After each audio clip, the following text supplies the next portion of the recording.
Mark Pocan was back in Madison today talking tariffs. The Madison Democrat says farmers are suffering after earlier tariffs, doing so enough, and the ones against Mexico will not help. Eric Franke joins us now with the details. Eric? Danica and Susan, Congressman Pocan back in his home district before a busy week ahead in Washington. That includes this discussion over the tariff threat.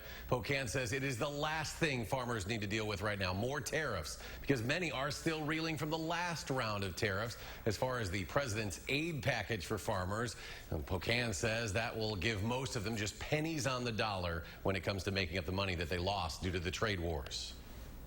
I ultimately think he'll find some way to make it look like what he did was masterful rather than a magic 8-ball in his head that just kind of stopped somewhere and he said whatever came up.